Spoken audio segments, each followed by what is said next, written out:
Aquaculture is a really cool sector, and aquaculture done well is a very compelling proposition. Most of the history of time, the only way of getting fish is you catch it from the wild. Over half of the fish that we eat on the planet now is farmed. If it was only available through wild caught activity, we'd run out of fish quite quickly.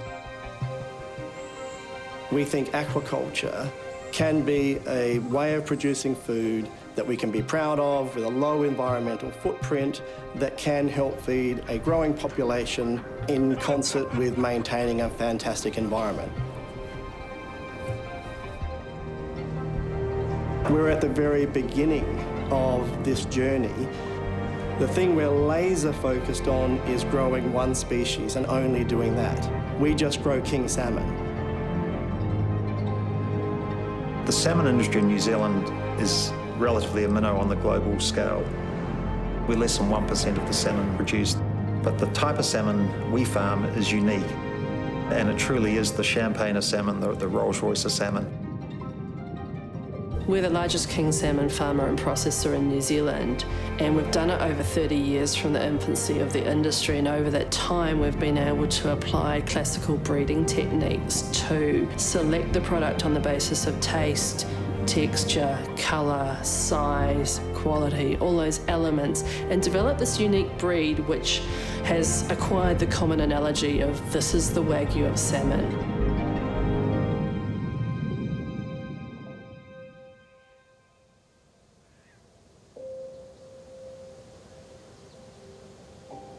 Back in the 90s, New Zealand King Salmon started a breeding program. And through that, we've created a unique breed that has been isolated as separate from other breeds or fish from around New Zealand. We went and selected from a range of different strains in New Zealand. We set up a range of families that would enable us to specifically select those that did best for what we wanted. We needed to improve our fish performance, and using those breeding values, we select the best of the best. Genetic traits in fish can take quite some time. We breed from our fish when they're 3 years old, so we can't see the results of that breeding until those offspring become 18 months and harvestable. We've got their genetic tracking from their parents' back to the 1990s. Going through from 1994 through to 2020, we've now hit 9 generations of fish. In 2021, we're going to start the 10th generation. That really has allowed us to dial in to the traits of our fish and to really establish a highly sophisticated breeding program for Ōra King. We've been running our classical breeding program for over a quarter of a century. For other people to join the race now, a quarter of a century behind us, we're in a pretty special space.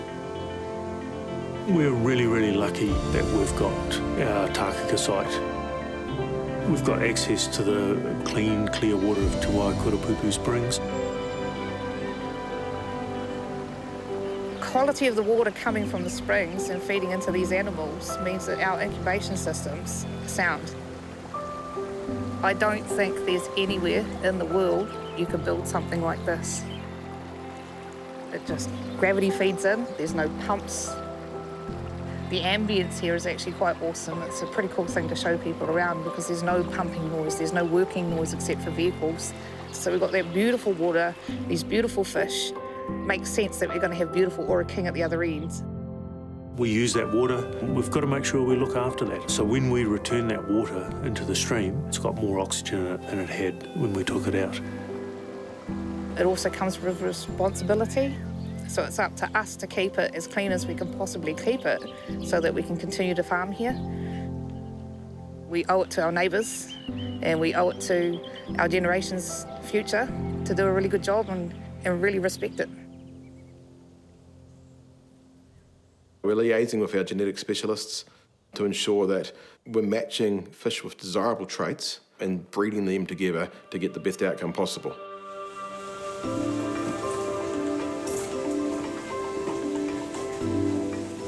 We take the eggs and put them through a little bit of a check where we check their weight, and then we also do a 50 egg weight using a scoop, and that allows us to know how many eggs we have per female. After they've had the overcheck, they move over to the crossing table. and then using 3 mils from 2 separate males for every female clutch that we fertilise. We then start to measure the embryonic development using accumulative time units. Temperature of the water over the time that it's been in that water, and that gives us the development of the eggs. When you put eggs into incubation, you've got a very short window where you can move them around, and then you have to let them rest and let the embryo develop properly.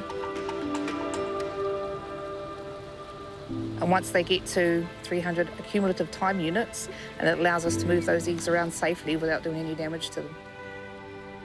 Once the eggs are eyed, they're then transferred to our tent bin hatchery, which is what you'd describe as our hatchery grow-out facility.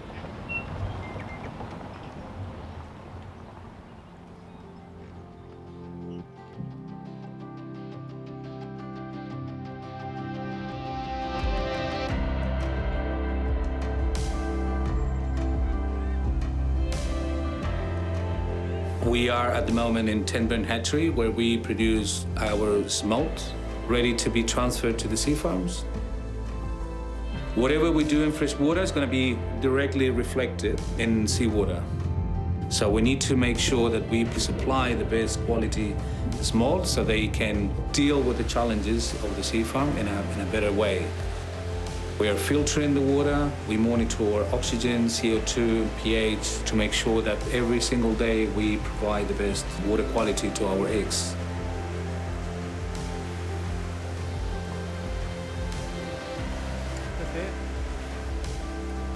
We are able to pump 2.2 cubic meters of water a second, but no one can guarantee that we're going to have the same volume of water over the next 10 years. Part of that vision is to develop new facilities where we use the water in a more efficient way.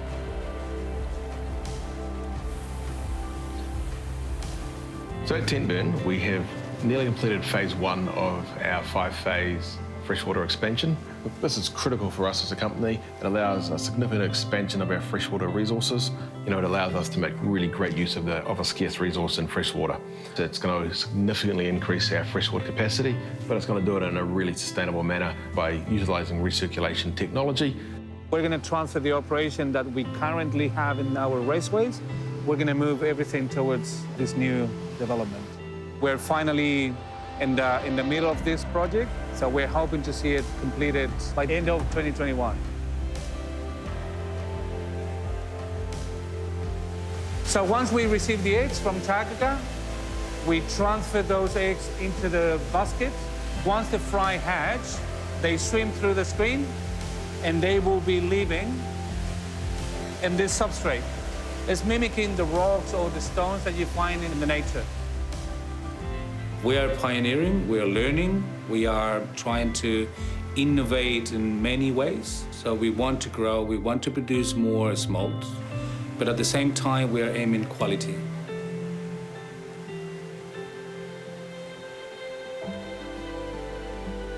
Once it's absorbed its yolk sac, it goes through a process called swim up, where it comes to the surface, and that's when it's becoming a fry, which means it's time to relocate it, and that's when actually we start the first feeding of the fish.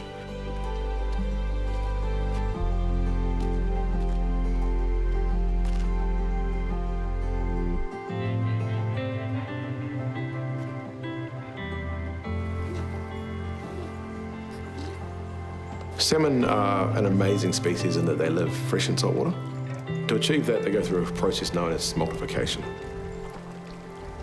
Smoltification is the process when they experience physiological changes in order to capture the oxygen in seawater. Once the fish have gone through the smoltification process, they're physically able to go to the ocean.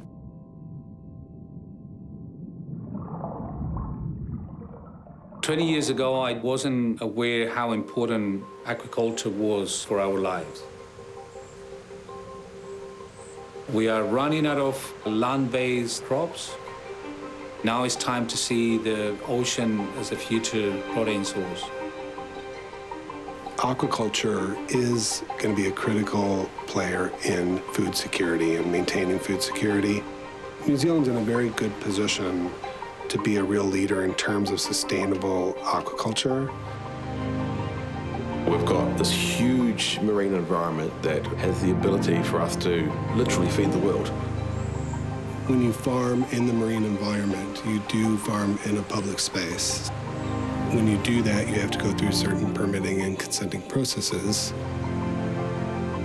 I can't think of another activity that has the level of interrogation and assessment that aquaculture is required to do. For any new farm, the community should be assured that there is a very detailed process that you have to go through to get the approval to farm. Every aquaculture farmer wants a healthy ocean because they're farming right in it. And so our science at Cawthron helps them manage their farm in a sustainable manner, while of course maximizing the benefits that aquaculture can bring.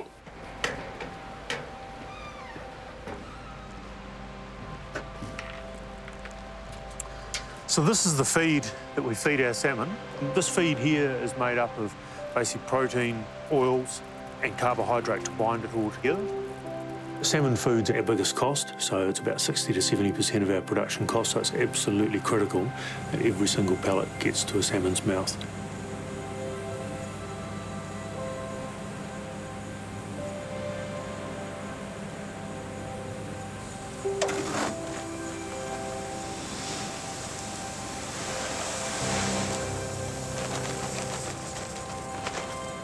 Back when salmon farming first started, we used to use 100% fish oil, 100% fish meal, but there's only so much fish to go around in the ocean. For a long time, I've been looking at trying to find alternative diets for salmon to reduce the environmental impact of feeding fish, but also to have a better quality fillet for the consumer, because that's where the rubber hits the road. The consumers want to have a product that has high amounts of omega-3, but is also sustainable, and it's a really difficult thing to balance up. By changing the salmon's diet to have more land-based products in it, it makes it a lot more sustainable. It's really important to us that we get each of those individual ingredients from sustainable sources. The great thing about aquaculture is you control all of your inputs. Our fish do not have to fight gravity, they do not need to warm their blood, so that means they can be stunningly efficient. Our fish, each one of them lays 7,000 eggs, so you can have a fertility out of the sea that you just can't achieve anywhere else. That's an amazing foundation on which to build a sustainable business.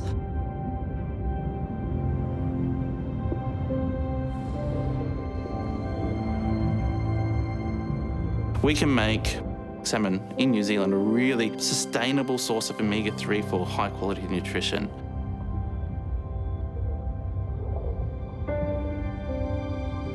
The good thing about king salmon that really sets it apart is the high fat content. You don't have to eat a lot to get a week's worth of omega-3. Not only is it good for the planet, it's good for the people who eat it. And the fact that I can have this indulgence, but it can actually be nutritionally good for me. What other food enjoys that sort of combination? Maybe half an hour. I guess it makes it sound pretty simple that you just put the smolt in, you feed them and keep the nets clean. But there's lots and lots of detail that mean that we can successfully farm king salmon. I mean, they're really difficult to farm.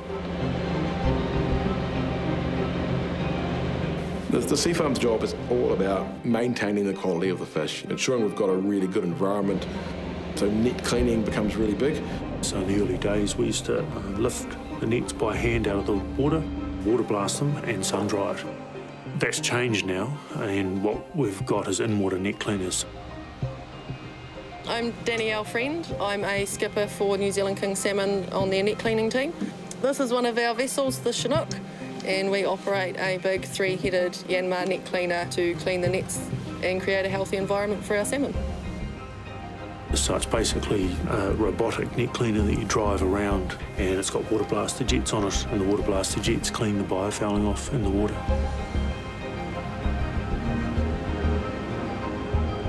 When we're working with developing in-water net cleaners, there was a local company, Boss Aqua, that we worked in conjunction with, and they developed one of the world's first automatic net cleaners. It's pretty ingenious, and they're selling that around the world now. Now, the challenge for king salmon is that in New Zealand, it is quite a restrictive thing. You know, we do cherish our ocean space, and we want to look after that more than anything else. Taking that blue economy approach, you want to be doing farming in a way that hits on a number of things. It's about growing the economy, creating jobs. It's about maintaining healthy seas at the same time, and if anything, reversing the degradation. It's about maintaining and improving the well-being of coastal communities as well.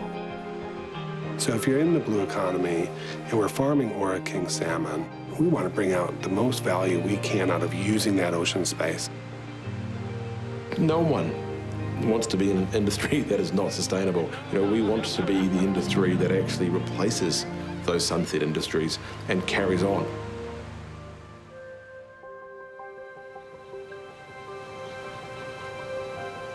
My name's Tania Boyd. I'm a supervisor at New Zealand King Salmon.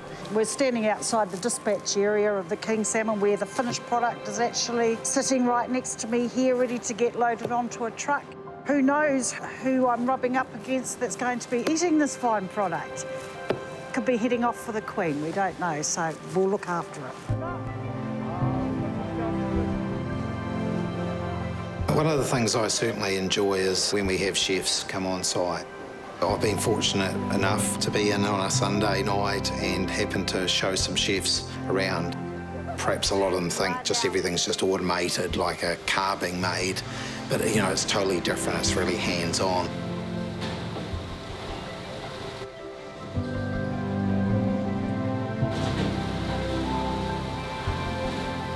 Our king salmon is extremely unique. There's not really any manufacturers who will manufacture a machine just for king salmon. Our processes are very manual. With manual, you can take a lot more care than a machine that just goes through thousands of fish an hour. We only pump in a small amount at a time to ensure that temperature is below 4 degrees throughout the whole process. Once the salmon come off the G&G line, they come down to our master grader. This is such a critical point in the process. Each individual fish that come down the line have the potential to be Ōra, but the master grader, with his years of experience, will separate the best of the best from the rest. We've gone through the hard work of creating the unique breeding program. We have to, therefore, really nurture every fish to give it its potential to become an Ōra King fish. It moves you away from that sort of commodity thinking of I'm growing this big population of fish. And you see it across the entire company, you know, that sense of pride, and it's not just another product. It is, you know, it's an Ōra King fish.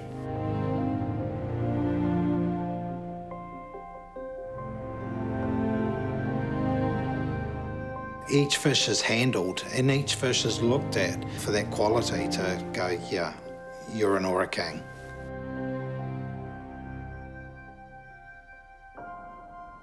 I remember the first time we had a discussion about tyee. One of our freshwater team said, look, I think we can do this in freshwater.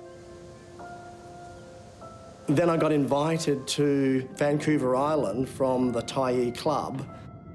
There were 25 boats out there and no one got one bite. Next morning, thought I would try again. Virtually straight away, got this bite, caught this amazing tyee king salmon. There were 17 fish of these caught in the wild last year. I happened to catch number 7, and now we've got more than that grown in our freshwater facility. Yeah, one of the great things about being involved with Ōra King is I was one of the first chefs to be working with the product, particularly in 2018 when the tyee was first brought to the market.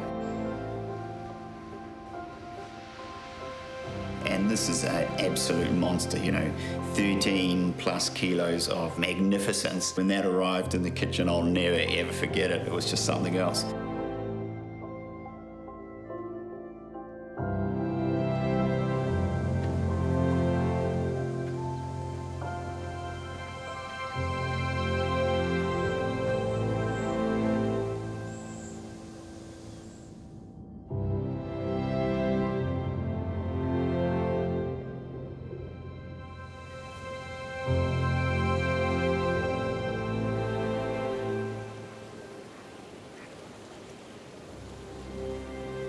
There's nothing commodity about the salmon from New Zealand, and certainly not in terms of the Ōra King. In fact, I would argue it has a market treatment even more selective than champagne. It's a pretty amazing process, and to be able to convey that kind of thing to the customers, I think it makes a big difference. People want to know the provenance of their ingredients nowadays. At Vinnie's, when we used to have the whole fish being delivered with its gill tag, it was like the creme de la creme of salmon. Very special, very unique, and just knowing all the people that are involved in that stage, from the hatchery right through to the delivery in the restaurant. That gives an amazing sort of confidence and trust that you can pass on to your customers. You're serving great quality produce with provenance behind it. Yeah, it's really important for us to work with suppliers that have the same ethos as we believe. I mean, I've been working with Ōra King Salmon now for about 2 years, and I've got to be honest, it is the best salmon that I've used. I mean, the fattiness of it, the richness of it. Ōra King Salmon stands out to me as a product, just the fattiness and the overall flavor. In comparison to most salmon I've eaten before, the fat is great. It cooks extremely well.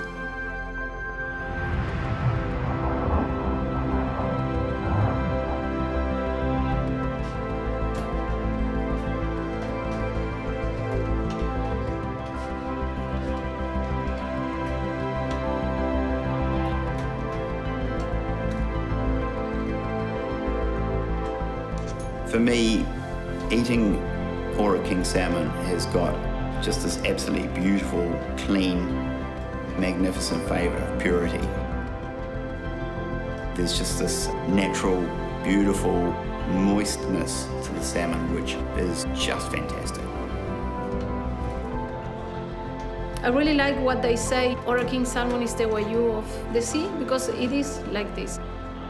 It's not another salmon that gives you the same texture, the same fattiness, the same flavor, and the same freedom to do whatever you want, and every single time will be great.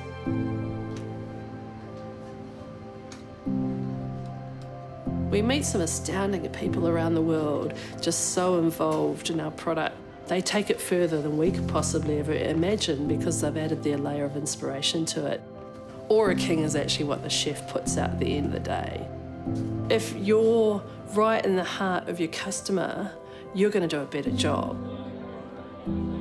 We've been doing this for 10 years, actually. I think our first collaboration dinner was 10 years ago. And we find a lot of value in spending time with other chefs, and we learn so much. Ōra King always puts on a 2-3 day event, so it's not just an in and an out. And you get to have these really deep and meaningful conversations, and I get to learn a few things from the sushi master here.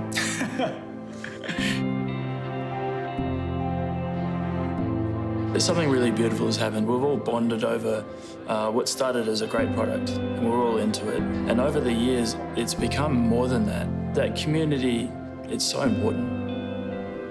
It's meaningful to us.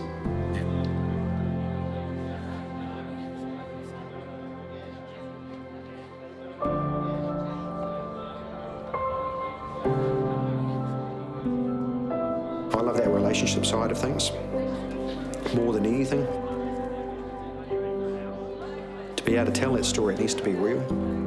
You know, I'd rather tell that story from the heart. That relationship is there because there's care, genuine empathy for everybody that's part of that family. From all around the world, there is such a like-minded group of people. So when you may only catch up once a year or you've just met somebody for the first time, it doesn't actually take long to get on quite well with a lot of these people.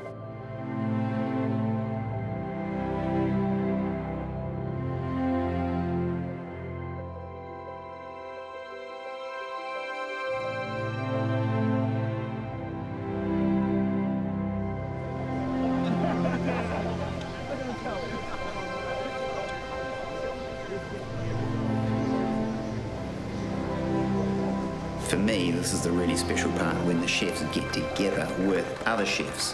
One of the things that's been really interesting is watching the Ōra King Salmon Awards grow globally. As a chef, you tend to be very, very isolated when you're working in your kitchen and when you're working long hours. It's a very, very demanding profession. And the great thing about the Ōra King Awards is that it's a great collaboration between all the chefs when they come together. chefs can bring in their creativity, their innovation. It's just a sort of camaraderie, which is really cool. For us to get the opportunity to come out and be all together, it's really, really special. Really nothing else in New Zealand that actually gets behind the chefs. This has grown significantly throughout the world. It's become a global competition. Keen, competitive and innovative collaborative chefs that get together to share what's going on within their own marketplaces, and that's something very, very special which you don't get to see with many other products. It's a great competition to be a part of. It's been going for 7 years, and I was lucky enough to be part of it 3 years ago, and to see where it is right now and how much more entries we're having every single year. I can't imagine what it's going to be like in 5 years. It can only be great things for chefs to be part of this. You've got people from far and wide, people from Japan and China and other parts of Asia and the States and Australia. The calibre of chefs that are here from around the world are pretty outstanding, and they all believe in it as well, so it's a really special thing. Ōra King Awards has become more than a salmon. It's become a gathering of like-minded chefs, and as we go through the changes and think about being more sustainable, the things that are important to us are the things that are important to Ōra King too. We like to follow like-minded people, and we're inspired by what they do. I would love to thank Ōra King for them to be able to do this and take their time to put something this amazing together. It's truly remarkable, and I'm sure every chef that's here and every person that's here feels the same way I do.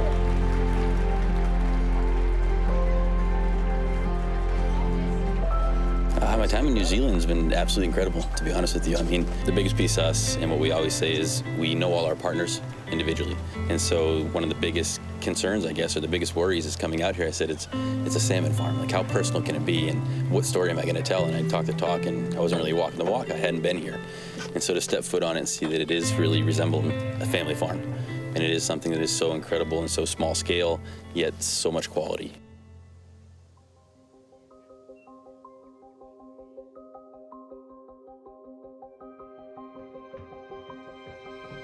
You know you're buying a product that has a good story, that has reputation behind it and has been verified. That's really important. It has trust. And that's what consumers want. They want to trust that this has been done with integrity. We're aligned with the UN and the Ocean Platform and the Global Salmon Initiative. But the most nuts and bolts certification that we use is the best aquaculture practices. It is a really credible research body that really looks at what are the impacts and the risks of farming in this way. We all want to make better decisions. I don't know anyone who doesn't. This is a tool that's giving customers that transparency to say, yes, you can choose this product and we have done the homework for you.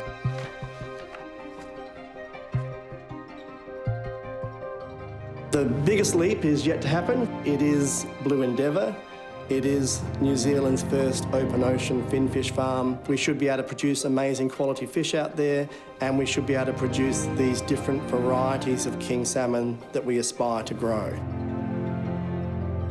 It will enable a scale that isn't achievable where we currently farm in the inner sounds. Last year, the government set an aspiration of a $3 billion sector by 2035. The biggest contributor to that will be open ocean salmon farming off the South Island. The government's aquaculture strategy that was launched last September is going to enable more support, especially for the industry. There is risk, no doubt about it. It is a challenge, but an exciting challenge. We honestly believe we could be New Zealand's most valuable sector. At the same time, we could be New Zealand's greenest primary sector. If we manage it well, if we've got the vision about where we want to go, if we do things in the right way, and if we take people with us, we want to play our part in creating all of that. There's so much potential associated with Blue Endeavour. That is literally the blue horizon, the blue frontier for us.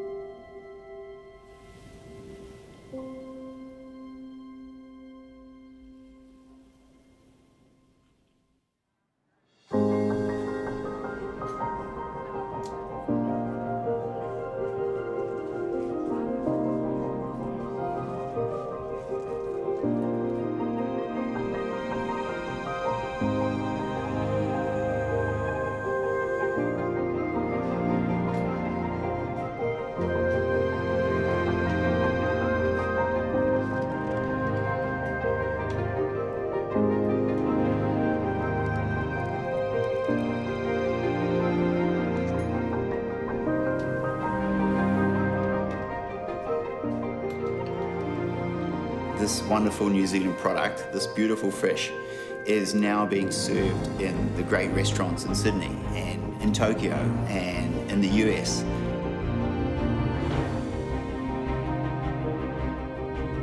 It's a product that can cover all bases from the most pure, the most simple, right through to something that can be served in a 3-star Michelin restaurant at the most fine dining table in the world.